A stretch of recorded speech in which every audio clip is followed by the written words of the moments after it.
Hello dear student. तो आज हम लोग क्वेश्चन सॉल्व करेंगे जो लास्ट मैंने होमवर्क में तुम्हें दिया था वहां से। तो यहाँ पे इस क्वेश्चन के अंदर ये क्या कह रहा है, point P moves such that chord of contact of pair of tangent from P on the parabola y square is equal to 4ax। तो पॉइंट जो P है ना, हम लोगों को उसका लोकस निकालना है। तो जिसका लोकस निकालना होता है उसको सबसे पहले हम क्या मान लेते हैं, h कॉमा के। ठीक है, तो P पॉइंट हमारा क्या हो गया, h कॉमा के। यहां से हम लोगों ने दो टेंजेंट बनाई, पी ए और पी बी। अब ये जो ए बी है ये है कॉर्ड ऑफ कॉन्टेक्ट। तो यहाँ पे मैं लिख देता हूं कि भाई जो ये ए बी है, ए बी ये क्या है, कॉर्ड ऑफ कॉन्टेक्ट फॉर किसके लिए, ये पैराबोला के लिए, पैराबोला के लिए। तो ये क्या है, कॉर्ड ऑफ कॉन्टेक्ट है ना। इसी तरीके से यही जो ए बी है, ए बी टच कर रही है रेक्टेंगल, सॉरी हाइपरबोला को।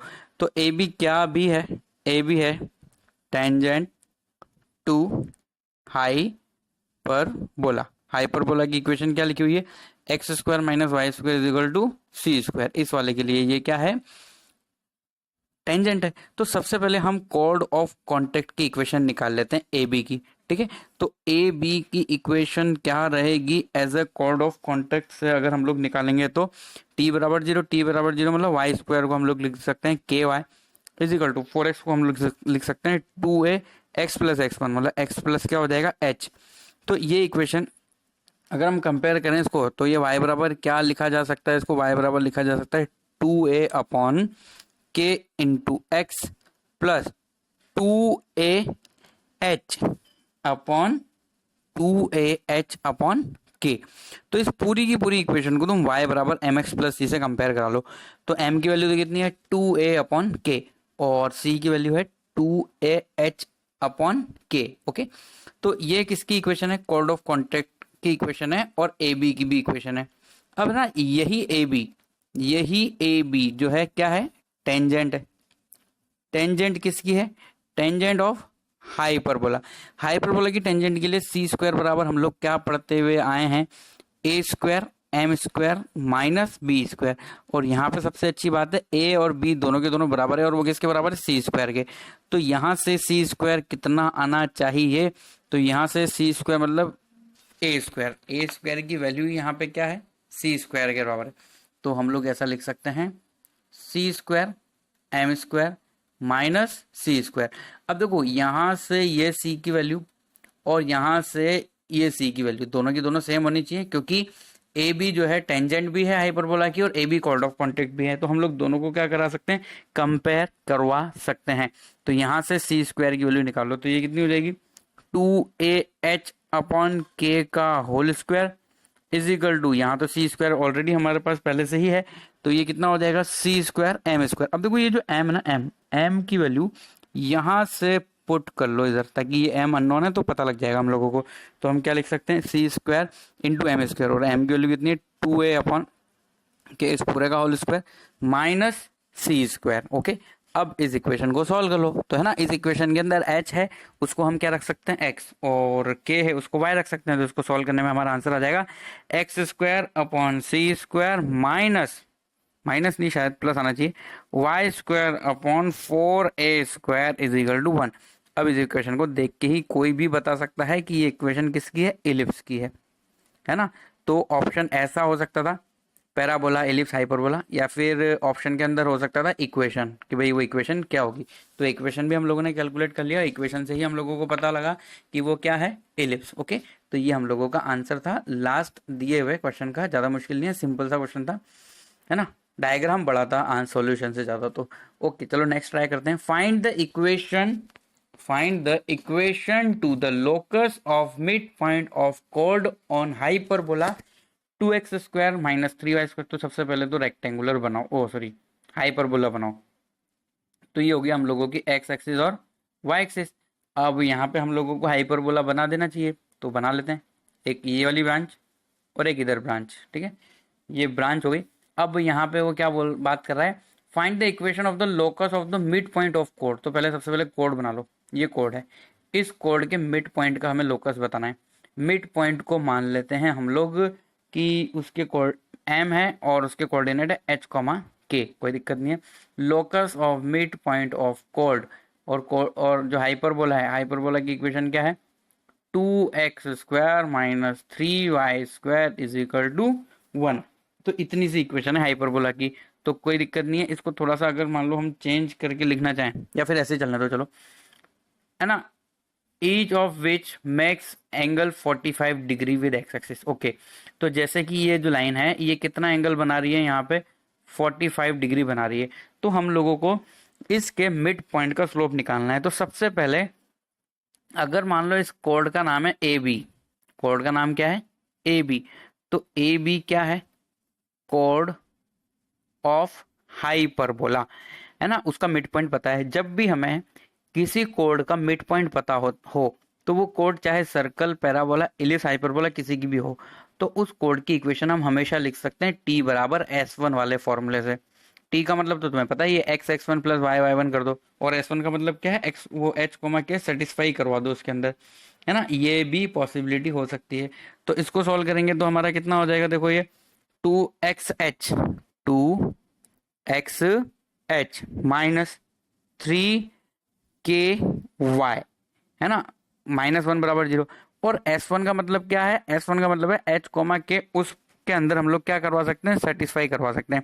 तो अगर हम ये सेटिस्फाई करवाएंगे उसके अंदर, तो ये क्या हो जाएगा, 2h² माइनस 3k²।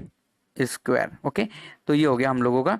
तुम देखो यहाँ पे भी -1, यहाँ पे भी -1 कर सकते हो, ताकि पूरा t बराबर t, ये पूरा का पूरा t हो जाएगा, और ये पूरा क्या हो जाएगा, S1। अब देखो ये जो है ना, ये एक लाइन की इक्वेशन है, और वो लाइन क्या है, ए बी। अगर ये लाइन की इक्वेशन है तो किसी भी लाइन की इक्वेशन से क्या हम उस लाइन का स्लोप निकाल सकते हैं, -a/b से। तो स्लोप हम लोग निकाल लेते हैं। स्लोप होता क्या है एक्चुअली, tan थीटा होता है। तो यहाँ से अगर हम लोग स्लोप निकालेंगे तो वो कितना हो जाएगा, -a/b से 2h/3k, क्या हो जाएगा, 2h/3k स्लोप हो जाएगा।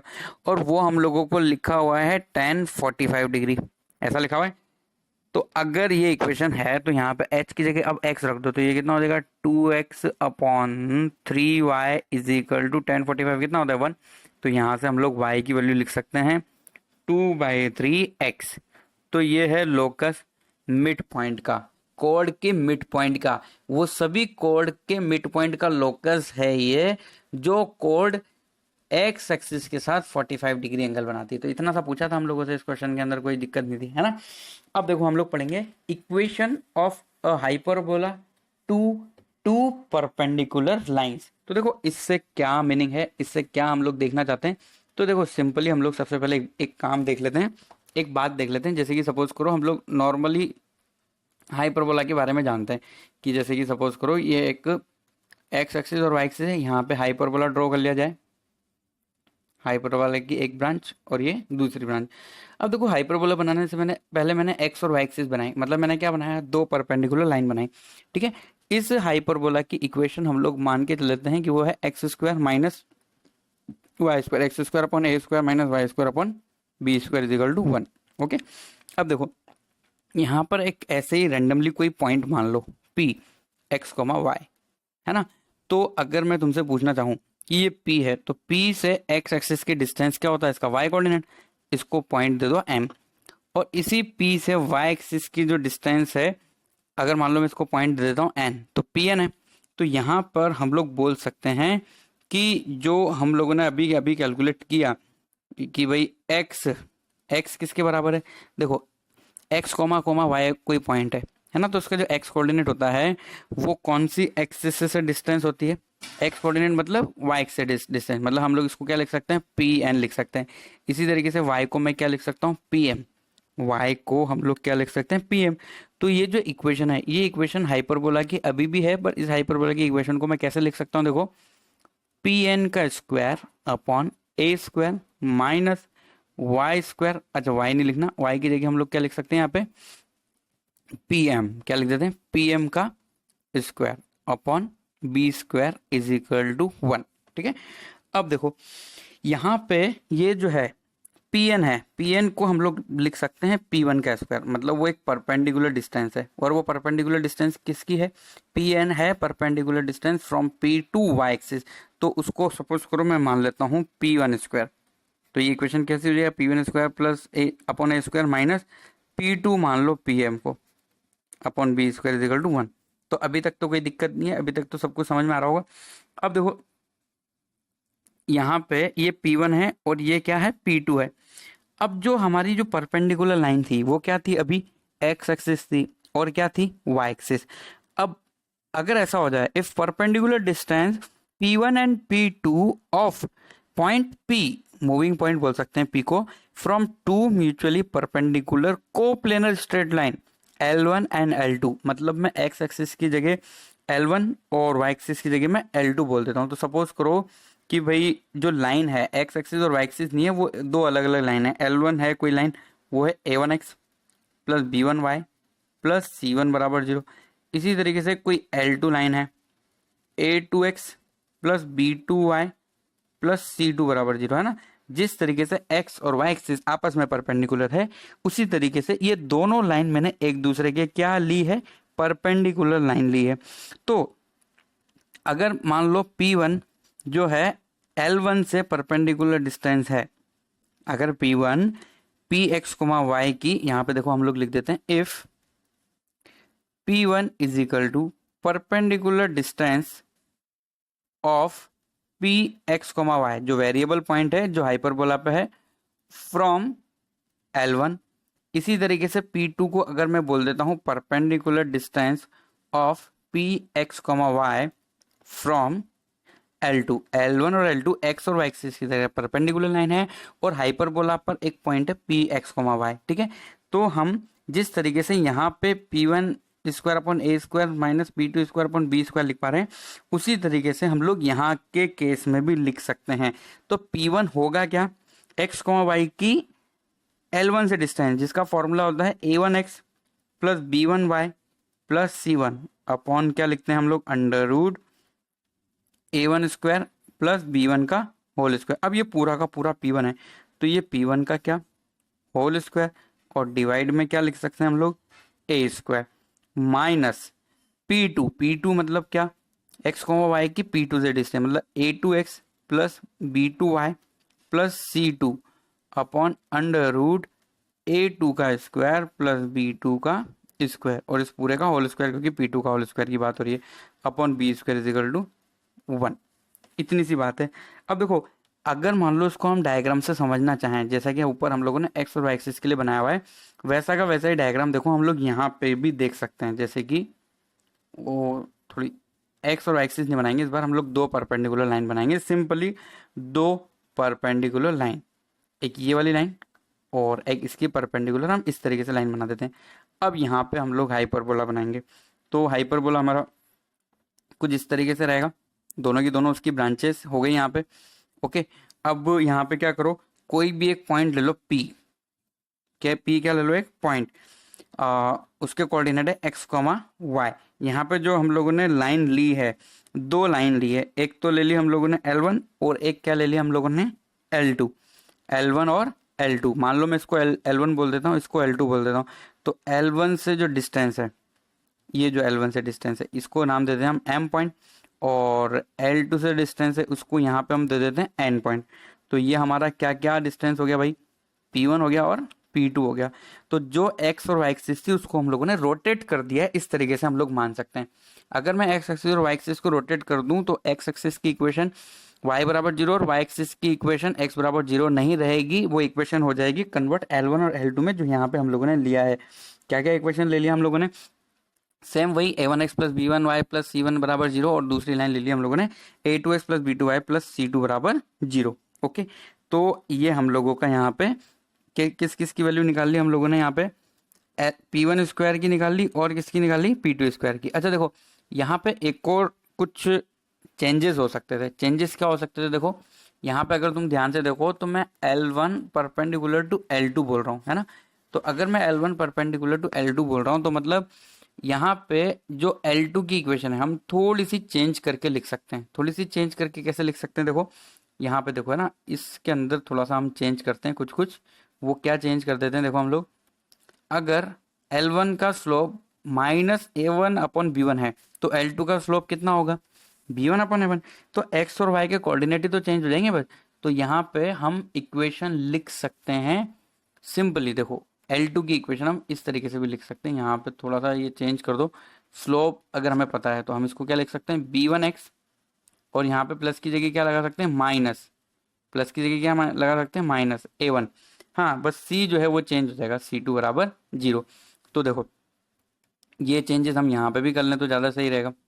इसको उड़ा दो यहाँ से, और यहाँ पे इसको भी ऐसे उड़ा दो। तो ये इक्वेशन किस तरीके से हो जाएगी, परपेंडिकुलर लाइन है ना, इसके परपेंडिकुलर लाइन हम हमेशा लिख सकते हैं, पहले भी लिखते आए थे। तो ये कितनी हो जाएगी, b1x माइनस, है ना, तो ये प्लस यहाँ नहीं रहेगा, तो ये क्या हो जाएगा भाई, माइनस a1y प्लस c2, है ना। तो ये हो गया हम लोगों की L1 L2, ठीक है। तो ये दो परपेंडिकुलर लाइन है और ये हाइपरबोला की इक्वेशन है। तो कुल मिला के ये वाली जो इक्वेशन है ना, ये बहुत इंपॉर्टेंट है। p1 square upon a square minus p2 square upon b square equal to 1, जहाँ p1 क्या है, पैराबोला पे अवेलेबल x, y की L1 से डिस्टेंस, और p2 क्या है, x, y की L2 से distance, where L1 and L2 are perpendicular distance. तो इस क्वेश्चन के अंदर L1 जो है, सिर्फ इस क्वेश्चन के अंदर, तो ये कौन सी एक्सिस हम लोगों को दिख रही है इस डायग्राम के अकॉर्डिंग, ट्रांसवर्स एक्सिस। और L2 जो है वो कौन सी एक्सिस है, कॉन्जुगेट एक्सिस है। क्या है, कॉन्जुगेट एक्सिस। अच्छा, डिस्टेंस की अगर हम लोग बात करें तो ये डिस्टेंस क्या रही होगी हम लोगों की, अभी भी a रही होगी। टोटल देखें तो 2 है, मतलब यहाँ पे length of transverse and conjugate axis will be 2a and 2b। Distance वही रहेगी जो पहले स्टैंडर्ड में थी, है ना, बस हम लोगों ने रोटेशन कर दिया और कुछ नहीं। देखो एक क्वेश्चन सॉल्व करने का ट्राई करते हैं। Find the eccentricity of the conic this. अब जैसे मान लो ये क्वेश्चन आया एग्जाम में, तो हमें है ना पता नहीं, हम ब्लैंक है बिल्कुल कि हाइपरबोला का है, इलिप्स का है, पैराबोला का है, किसका। तो हम लोग कहीं ना कहीं ये कंसेप्ट यूज करेंगे। ऐसा इलिप्स में भी हम लोगों ने देखा था, p1 का square upon a square plus p2 का whole square upon B square equal to 1, क्योंकि यहाँ बीच में माइनस आ रहा है तो ये हाइपरबोला बनने के चांसेस ज्यादा हैं, है ना। तो देखो हम लोग यहाँ पे मान लेते हैं दो लाइन की इक्वेशन हम लोगों को यहाँ पे दिखाई दे रही है। एक तो क्या है, 2y माइनस एक्स माइनस 3 बराबर 0, एंड दूसरी लाइन जो है वो क्या है, 2x प्लस वाई माइनस 1 बराबर 0। तो देखो ये वाली का स्लोप कितना है, 2, और ये वाली का स्लोप है माइनस, ओ सॉरी, पहली वाली का स्लोप कितना है, यहाँ पे y पहले लिखा हुआ है ना, तो इसका 1/2 है और अगली वाली का -2 है, मतलब ये दोनों की दोनों लाइन क्या है, परपेंडिकुलर है। अगर मैं पहली वाली का नाम L1 देता हूँ और दूसरी वाली का नाम L2 देता हूँ, तो मैं यहाँ से रिजल्ट लिख सकता हूँ L1 परपेंडिकुलर टू L2। तो जो अभी हम लोगों ने कंसेप्ट पढ़ा वो यहाँ पे हम लोग लिख सकते हैं। तो देखो यहाँ पे ना a कितना है 4, मतलब a कितना है 2 और b कितना है 1, तो नीचे ना अंडर रूट कितना होना चाहिए, a square plus B square, मतलब नीचे अंडर रूट 5 तो होना ही चाहिए।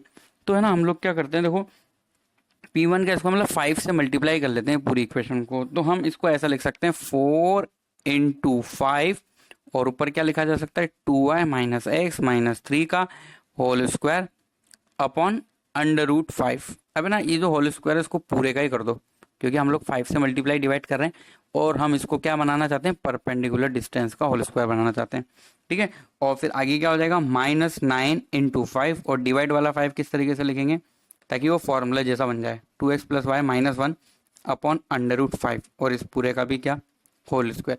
अब 5 से मल्टीप्लाई करा है हम लोगों ने, तो 5 से डिवाइड भी करना पड़ेगा हम लोगों को, तो ये इधर कितना हो जाएगा, 16 बन जाएगा। सिर्फ कितना बन जाना चाहिए ये हम लोगों का, नहीं नहीं, बराबर में कितना था, 80 था। तो ये तो हम लोगों ने 5 से मल्टीप्लाई डिवाइड किया, तो अभी तो कुछ भी चेंज नहीं होगा, है ना। यहाँ पे भी हम लोगों ने 5 से मल्टीप्लाई, यहाँ से भी हम लोगों ने 5 से मल्टीप्लाई डिवाइड करा। अब इस 5 को उधर जाने दो भले, तो ये 5 को उधर जाने देंगे तो ये इक्वेशन कैसे हो जाएगी, 4 into 2y minus X minus 3 upon under root 5 का होल स्क्वायर। अब देखो अंडर रूट 5 को ना थोड़ा सा अच्छे से लिख दो यहाँ पे, तो अंडर रूट 5 को क्या लिखा जा सकता है, देखो अंडर रूट 2 का स्क्वायर प्लस 1, ताकि परपेंडिकुलर डिस्टेंस वो लगे, इंटू 9 इंटू इसको क्या लिखा जा सकता है, 2x plus Y minus 1 upon under root 2 का स्क्वायर प्लस 1, है ना। तो ये इक्वेशन डायरेक्ट वैसे फॉर्म में थी नहीं, बस हम लोगों को बनानी पड़ी। अब देखो ये सिंपली उस फॉर्म में बन चुकी है जिस फॉर्म को हम लोग जानते हैं, है ना। तो यहाँ पे क्या करो, 2x minus Y minus 3 upon under root 5 को कैपिटल एक्स मान लो, इस पूरे को क्या मान लो, कैपिटल एक्स, और इस पूरे को क्या मान लो, कैपिटल वाई। तो इस इक्वेशन को हम लोग क्या लिख सकते हैं, 4x square minus 9y square is equal to 16। अब यहाँ से a और b की वैल्यू आने में कोई दिक्कत है नहीं, तो इसको कैसे लिख सकते हैं हम लोग, एक्स स्क्वायर अपॉन 4 प्लस नहीं है भाई, माइनस है, बीच में क्या रहेगा माइनस, और आगे क्या रहेगा Y square upon 16/9 is equal to लिखा जा सकता है 1। अब A square is equal to कितना है 4, और B square is equal to कितना है 4/3 का होल स्क्वायर। तो एसेंट्रिसिटी निकालने का वो देख लो, E square is equal to क्या होता है हाइपरबोला में 1 प्लस बी स्क्वायर अपॉन ए स्क्वायर। ओके, तो यहाँ से हमारा क्या हो जाएगा ये 1 प्लस 4/3 का होल स्क्वायर अपॉन 4। 4 तो पहले से स्क्वायर है तो इसको स्क्वायर करने की जरूरत नहीं है। अब इसको सॉल्व कर लो, तो यहाँ से eccentricity e is equal to आ जाएगी √13/3। That is the answer of required question. तो यहाँ पे इस क्वेश्चन को हम तभी सॉल्व कर सकते थे जब हम लोगों को पता हो कि हम किसी हाइपरबोला को, जैसा हमने इलिप्स में पढ़ा था, P1 का स्क्वायर अपॉन x का स्क्वायर a का स्क्वायर प्लस P2 का whole square upon b square is equal to 1 लिख पाए। यही जो है, ये जो हम लोगों ने यहाँ रोटेशन कराया, थोड़ा सा चेंज कराया, इसी रोटेशन को देख के ही हम लोग रेक्टेंगुलर हाइपरबोला के बारे में भी डिटेल से डिस्कशन करेंगे आगे। ओके, तो अभी हम लोग देख लेते हैं पोल और पोलार का कंसेप्ट। अब है ना, ये पोल और पोलार का कंसेप्ट मैं बिल्कुल एंड में बता रहा हूँ। इससे पहले हम लोगों ने पोल और पोलार का जो कंसेप्ट है देखा था सर्कल में। जो कंसेप्ट सर्कल में था वो का वही same to same concept parabola में भी रहता है, इलिप्स में भी होता है, हाइपरबोला में भी होता है। तो इसका इससे क्या देखो मतलब क्या है इससे ना, तो देखो एक डायग्राम बना लो। सबसे पहले ये हो गया हम लोगों का हाइपरबोला से का डायग्राम, एक ब्रांच और ये दूसरी ब्रांच। ओके, अब देखो यहाँ पे क्या करो, एक बना लेते हैं हम लोग, कोड बना लेते हैं। क्या बना लेते हैं, कोड बना दी। अब इस कोड के एंड पॉइंट पर बनाओ टेंजेंट। क्या बनाओ, कोड के एंड पॉइंट पर क्या बनाओ, टेंजेंट। अब देखो मैं ना इसको नाम दे देता हूँ सब जगह को अलग अलग। जैसे कि सपोज करो ये जो कोड थी, ये क्या पॉइंट था ए, और ये क्या पॉइंट था बी, और इन दोनों का जो इंटरसेक्शन है उसको हम बोल देते हैं पॉइंट सी। अब देखो हुआ क्या, अगर मान लो कोई पॉइंट है वो हाइपरबोला पे है, और मैं इक्वेशन लगा देता हूँ t बराबर 0। इक्वेशन क्या लगा देता हूँ, t बराबर 0। t बराबर 0 का मतलब क्या होता है, एक्स स्क्वायर को लिख दो xx1, वाई स्क्वायर को लिख दो yy1। ओके, और अगर कहीं 2x लिखा है तो उसको क्या लिख दो, x प्लस x1, और कहीं मतलब उसका कोफिशिएंट को हाफ कर दो, x के अंदर x1 ऐड कर दो, और y का भी जो कोफिशिएंट है उसको हाफ कर दो, और फिर उसमें क्या ऐड कर दो, y1। तो अगर पॉइंट हाइपरबोला पे है, t बराबर 0 इक्वेशन लगाई जाती है तो वो टेंजेंट की इक्वेशन मिलती है उस पॉइंट पर। अगर पॉइंट हाइपरबोला के बाहर की तरफ है, अगर पॉइंट हाइपरबोला के बाहर की तरफ है और हमने t बराबर 0 इक्वेशन लगाई, जैसे कि सपोज करो सी पॉइंट कंसिडर कर लो, 1 मिनट के लिए सी पॉइंट कंसिडर कर लो, वो x1, y1 है, और अब तुम लोगों ने t बराबर 0 इक्वेशन अप्लाई करी, तो इक्वेशन मिल जाएगी किसकी, ए बी की।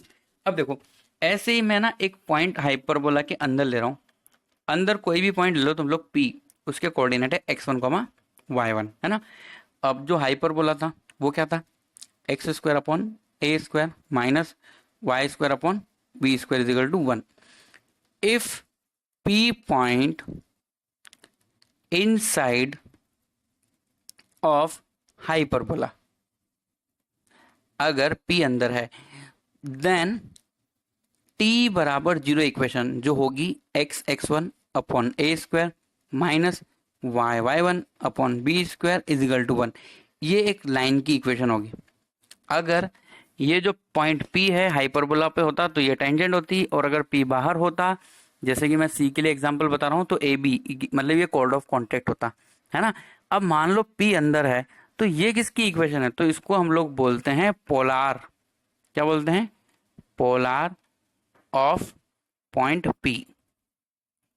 तो देखो t बराबर 0 इक्वेशन लगा देते हैं हम लोग, है ना। t बराबर 0 लगाने के लिए हम लोगों को ज्यादा मेहनत नहीं करनी, एक्स स्क्वायर को xx1 लिखना है, वाई स्क्वायर को yy1 लिखना है।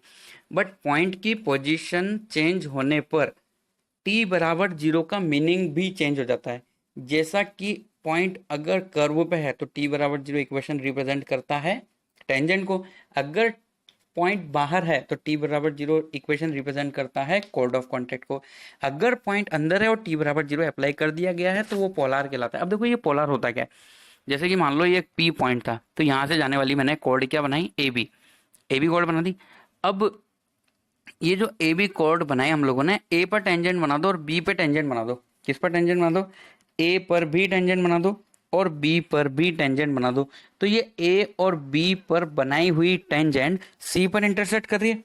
अब ये जो पॉइंट है ना सी, इस पॉइंट का लोकस ही कहलाता है पोलार। क्या कहलाता है, पोलार। मतलब अगर ये पॉइंट सी है ना, ये इक्वेशन जरूर हम लोगों ने पॉइंट अंदर के रेस्पेक्ट में लगाई है ना, बट ये रिप्रेजेंट किसको करती है, ये रिप्रेजेंट करती है सी के लोकस को। जैसे कि मान लो ये तो हम लोगों ने एक कोड बनाई, सपोज करो मैं एक कोड यहाँ पे एक और बना देता हूँ, है ना, और यहाँ पर भी मैं क्या बना देता हूँ, देखो ऐसे ही मतलब है ना, एक टेंजेंट ड्रॉ कर देते हैं हम लोग यहाँ पे। ये ऐसे मान लो हम लोगों ने ये टेंजेंट ड्रॉ कर दी, इसको पॉइंट को नाम दे दो एम, एम पे भी टेंजेंट बना दी। अब एन पे भी टेंजेंट बना दो, तो ये एन पे भी हम लोगों ने टेंजेंट बना दी। अब देखो ये एक और पॉइंट मिला ना हमें, तो इन दोनों पॉइंट को मिलाने वाली लाइन, ये वाली जो लाइन है जो अब मैंने बनाई, इसको बोलते हैं हम लोग क्या, पोलार। और जिस पॉइंट के रेस्पेक्ट में ये कैलकुलेट किया गया है उसको हम लोग क्या बोलते हैं, पोल। ओके, सर्कल में भी यही रहता है, पैराबोला में भी यही रहता है, इलिप्स में भी रहता है, मैक्सिमम जगह यही इसका एक्सप्लेनेशन होता है। ठीक है, अब देखो कुछ टर्म्स हैं जो कहीं कहीं तुम लोग देख सकते हो, जैसे कि मान लो तुम लोगों ने कहीं देख लिया कॉन्जुगेट पॉइंट। अब कॉन्जुगेट पॉइंट का क्या मतलब होता है, two points are said to be conjugate point with respect to hyperbola if each lies on the polar of other, each lies on the polar of other. अब इसका example क्या है, जैसे कि सपोज करो कोई पॉइंट मान लिया तुमने P X one comma Y one, और दूसरा एक पॉइंट मान लेते हैं हम लोग Q X two comma Y two. अब इन दोनों को मैं बोलना चाहता हूं कि ये क्या है, कॉन्जुगेट पॉइंट्स हैं। अगर P x one comma Y one और Q x two comma Y two conjugate point है with respect to hyperbola x square upon A square minus Y square upon B square is equal to one.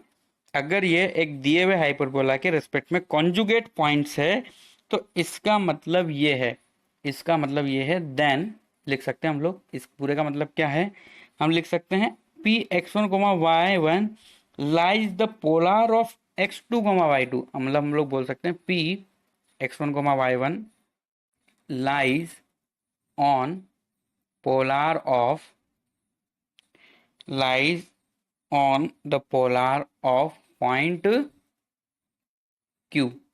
या फिर हम लोग इसको ऐसे भी बोल सकते हैं, क्यू जो है x two comma Y two will lies on polar of point P जो x one comma Y one है।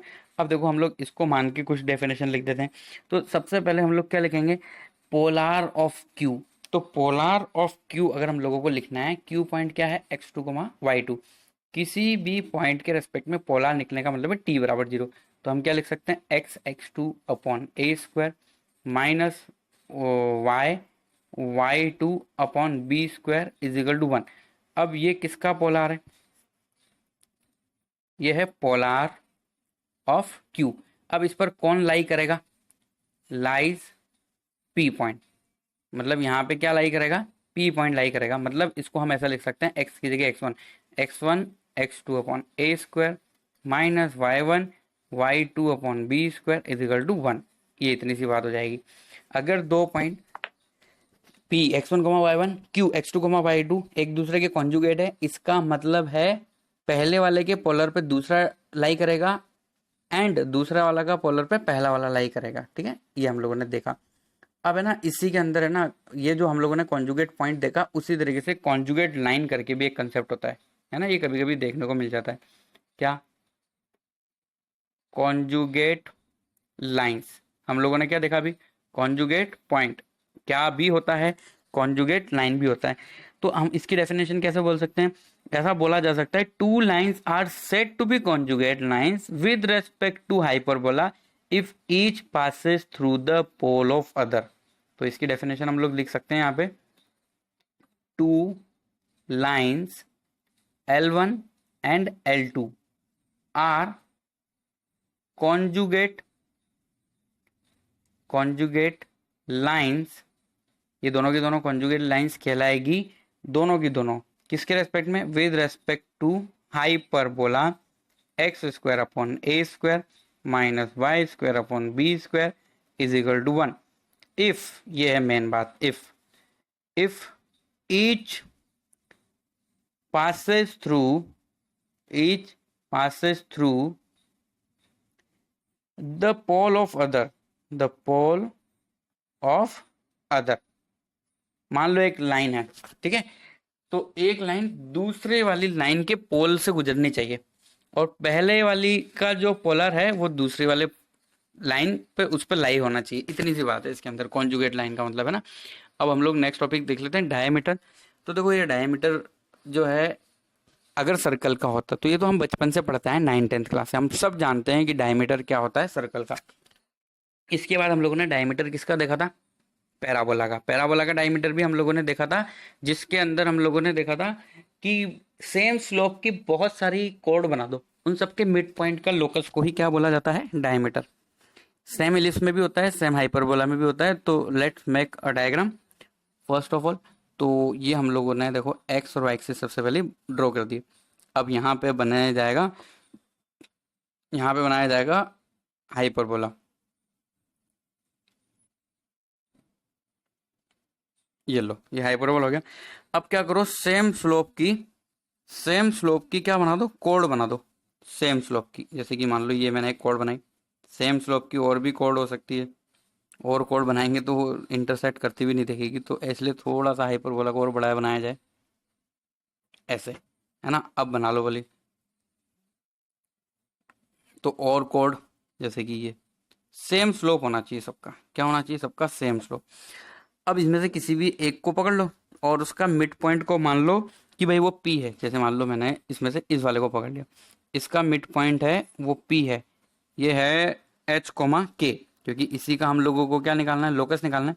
तो पी पॉइंट को हम लोग मान लेते हैं एच कोमा के, क्योंकि देखो डायमीटर की डेफिनेशन ही यही होती है, सेम स्लोप वाली बहुत सारी या फिर इनफाइनाइट कोड, उनमें से किसी भी एक का मिड पॉइंट लो और उसका लोकस फाइंड कर लो। या फिर देखो डायमीटर की डेफिनेशन होती है locus of mid point of all the कोड which are having the same slope. Okay, तो ये हम लोगों का हाइपरबोला है। यहाँ पे हम लोग एडेश पॉइंट बोल सकते हैं इसको, और इसको क्या बोल सकते हैं, ए पॉइंट बोल सकते हैं। एडेश के कोऑर्डिनेट -a,0 होते हैं और ए के कोऑर्डिनेट क्या होते हैं, a,0, पर हम लोगों को तो मिड पॉइंट से काम है। तो देखो मिड पॉइंट वाला कंसेप्ट यहाँ पे अप्लाई किया जा सकता है, t बराबर s1, फिर उसको tan थीटा मान लो। तो अगर हम इक्वेशन निकालेंगे, इक्वेशन ऑफ डायमीटर, है ना, तो इक्वेशन ऑफ डायमीटर तो हो जाएगा, पर पैराबोला हम लोगों ने कौन सा लिया हुआ है, स्टैंडर्ड हाइपरबोला। तो standard hyperbola x square upon A square minus Y square B square is equal to 1। तो इससे पहले भी हम लोग प्रूव कर चुके हैं, तो हम रिपीट दोबारा एक ही काम बार बार नहीं कर सकते। ये हम लोगों ने पैराबोला और इलिप्स में इसका कैलकुलेशन देखी थी कैसे आती है। तो यहाँ पे हम लिख सकते हैं वाई बराबर बी स्क्वायर अपॉन ए स्क्वायर इंटू एम एक्स। तो अगर एम स्लोप की पैरेलल कोड हैं, तो उन सभी कोड के मिड पॉइंट को मिलाने वाली लाइन को डायमीटर बोलते हैं, और उसकी इक्वेशन इस तरीके से कुछ रहेगी, y बराबर बी स्क्वायर अपॉन ए square m into x, simply. अब कहीं ना कहीं एक ऐसा भी वर्ड देखने को मिलता है, कॉन्जुगेट डायमीटर। क्या, कॉन्जुगेट, ये फर्स्ट पॉइंट बोल देते हैं इसको, इक्वेशन डायमीटर लिख दिया हम लोगों ने, कॉन्जुगेट डायमीटर। तो सबसे पहले इसकी हम डेफिनेशन लिख देते हैं, फिर इसको समझ लेंगे। तो कॉन्जुगेट डायमीटर क्या होता है, two diameter of a hyperbola are said to be conjugate diameters if each bisect the कोड पैरेलल टू अदर। तो यहाँ पे इसकी डेफिनेशन हो जाए टू डायमीटर। अब देखो ये टू डायमीटर की क्यों बात हो रही है, देखो मान लो इसका स्लोप है 1/2, तो एक अलग डायमीटर मिलेगा हमें। अब मान लो हम टू स्लोप वाली अलग अलग हम क्या बना देते हैं, कोड बना देते हैं। अब उन कोड के मिड पॉइंट को मिलाने से भी हमें एक लाइन मिलेगी, तो मतलब हमें दो लाइन मिलेगी, दो डायमीटर मिलेंगे। अब वो दो डायमीटर कब एक दूसरे के कॉन्जुगेट कहलाएंगे वो हम पढ़ रहे हैं। Two diameter, two diameter of a hyperbola, of a hyperbola, standard hyperbola को लेके चल रहे हैं, are said to be conjugate diameter, CD हम लोग बोल रहे हैं यहाँ पे short form, conjugate diameter if each bisect the chord, each bisect the chords parallel to the other। मतलब दो डायमीटर एक दूसरे के कॉन्जुगेट कहलाएंगे अगर ईच बाइसेक्ट द कोड पैरेलल टू अदर, मतलब जो अदर वाली जो कोड है उसको भी वो क्या करेगा, बाइसेक्ट करेगा। इतना सा हम लोगों का एग्जाम्पल है। ओके, अब हम लोग देखो क्या देखेंगे, एसिम्प्टोट्स देख लेते हैं हम लोग। एसिम्प्टोट्स का क्या मतलब होता है, सबसे पहले हम लोग ये समझते हैं, या फिर इस एसिम्प्टोट को हम लोग नेक्स्ट सेशन के अंदर छोड़ देते हैं ना, अभी नहीं तो फिर लेंदी हो जाएगा ये। एसिम्प्टोट देख लो यहाँ पे, और एसिम्प्टोट के बारे में तुम भी जान सकते हो क्या होता है। इसको शायद अनंत स्पर्शी भी बोलते हैं हिंदी और गुजराती में लैंग्वेज में शायद।